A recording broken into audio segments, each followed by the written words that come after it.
문 대통령이 이 외교 석상에서 내놓은 가운데 국제사회에 크게 어필된 게 바로 백신 허브로서의 이제 위상을 가지자 했는데 다른 나라들은 어떻게 반응했습니까? 이게 일단은 뭐 사실 세 가지를 다 이슈마다 그 세션별로 대통령이 다 리드한 측면이 있어요. 그러니까 예를 들면 3세션은 기후변화와 관련돼 있거든요. 거기 선도 발언자로 나서서 50년도 2050 탄소 중립 국가를 명확히 그 중립을 달성하겠다 계획을 좀 발표한 측면도 있고요. 그런 측면, 그다음에 또 양 정상들 만났을 때는 또 미래차, 전기 배터리 관련해서 세일즈 얘기도 틈틈이 하셨어요. 그러면서 한국이 그런 부분을 앞서간다 얘기도 하면서 그러나 이제 가장 주된 것은 백신 외교를 좀 펼친 거죠. 그래서 많은 국가들한테 무엇을 이야기했냐면 우리가 미국과 체결을 했다. 백신 허브로서. 예. 그렇지만 G7 국가들과도 백신 파트너십을 모색하겠다. 적극적으로 좀 임해달라. 그런데 때마침 또 독일 메르켈 총리와 독일에서 개발하고 있는 지금 백신 있죠. mRNA 방식으로. 그 부분에 있어서 우리가 이제 생산 체제를 대량 생산 체제를 갖추고 있는 그런 생산 역량이 그 풍부하기 때문에 이 부분에서 같이 협력을 좀 하자. 그랬더니 메르켈이 검토하겠다. 이렇게 좀 화답을 했습니다. 아니 간단히 정리하면 문 대통령의 요청은 그거잖아요. 전 세계적으로 백신이 생산되고 유통되는 출발 기지로 한국을 삼겠다. 네. 근데 다른 나라들이 어떻게 호응해 주느냐에 따라 결과가 다를 텐데 이 백신 외교가 그래도 성과가 있다는 것인지. 충분히 성과가 있는 것이고요. 네. 물론 문제는 결과적으로 우리가 그런 기술력과 생산 능력을 실제로 보여줘야 구체적인 성과로 드러나겠지만 기본적인 신뢰를 보여줬죠. 한국은 충분히 백신을 기본적으로 생산할 수 있는 능력을 갖추고 있다. 충분히 기대할 만하다라고 하는 기대감을 충분히 저는 표현이 됐다고 생각이 되고요.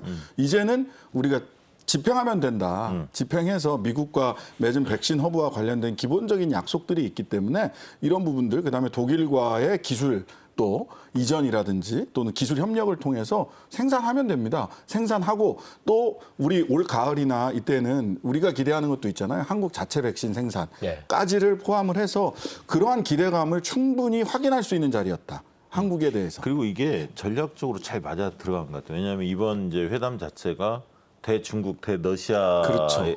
어떤 쉽게 얘기하면 팽창주의에 대해서 방어막을 치는 건데 이게 백신을 통해서 그걸 하겠다는 거 아닙니까? 백신 외교를 통해서.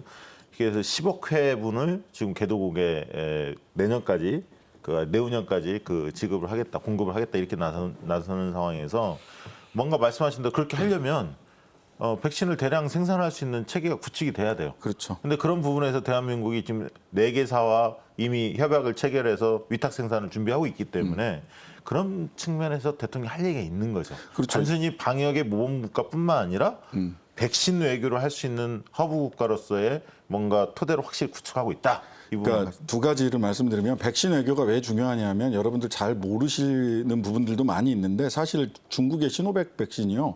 남미 쪽은 전부 다 싹 그걸로 싹쓸이를 했어요. 60개국 이상을 지금. 시노백이 중국 백신이 다 싹쓸이를 하고 있거든요. 그러다 보니까 바이든 행정부 같은 경우는 과거의 미국식 외교, 즉 도덕적인 또는 뭐 인류 평화를 위한 이런 명분을 굉장히 중시하는 외교를 하는데 백신 공급에 있어서 한국과 함께 백신 허브로서 백신 공급에 있어서 이쪽에 대체제, 그러니까 중국을 대체할 수 있는 충분한 뭔가를 해내겠다라고 얘기했던 것도 백신이 사실은 그 도덕적 헤게모니를 잡는데 굉장히 중요하거든요. 이 부분을 이번 G7에서 한국이 키를 쥐고 함께 해나갔다 이렇게 보시면 되고요.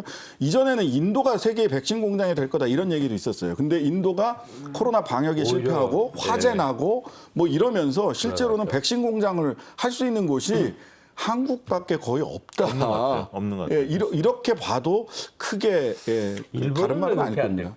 일본은 그 도장 찍는 나라라 여전히 아직도 백신 접종하고 나면 우리는 지난번에 한번 말씀드렸다시피 그 블록체인 기반의 증명서 어플리케이션으로 하잖아요. 거긴 팩스로 인원 점검하는 나라입니다. 아직. 그 얘기를 합니다. 그러니까 뭐냐면 왜 삼성 바이오로직스를 그 선택했을까? 모더나나 이런 데서 얘기가 뭐냐면 기술력도 있고 인력들이 그 준비돼 있고 세 번째는 코로나 상황을 잘 통제하고 안정적으로 운영할 수 있다는 거예요. 근데 일부는 그게 안 되니까 할 수가 없는 거죠. 그리고 생산 체계도 우리가 좋고. 다시 한번 정리를 하자면 국제적으로 특히 후진국을 이 건져놔야 그들에게 또 물건도 팔아먹고 공장도 돌릴 거 아니에요. 사실 선진국의 이익 때문에 그런 거겠죠. 옛날 원조 했잖아요, 막 이렇게. 원조 하듯이 네. 똑같아. 지금 그래서 백신 원조 하는 거죠. 백신을 줘야 되겠어.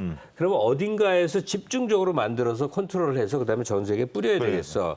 그 기지가 아시아일 것 같아. 그러면 전통적으로 일본이 다 잘 돼 있거든요. 의학 산업도 발달해 있고 인구도 많고 국제 무역의 체험도 더 많고. 그래서 당연히 일본 찍을 것 같잖아요. 근데 어느 때부터가 웬만한 건 이제 한국이야.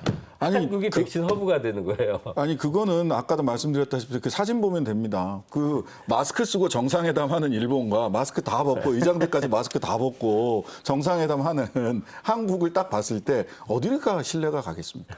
전 세계 시민들이. 자, 백신 허브 역할이 활성화된다는 거는 이제 이 코로나 위기라고 하는 1, 2년의 급박한 상황의 일이 아니라 앞으로도 계속될 인류를 위협하는 온갖 질병에 대한 대응의 한 본부가 되는 거기 때문에 매우 중요한 성과를 문재인 대통령이 제기해서 이뤄냈다라는 생각이 듭니다.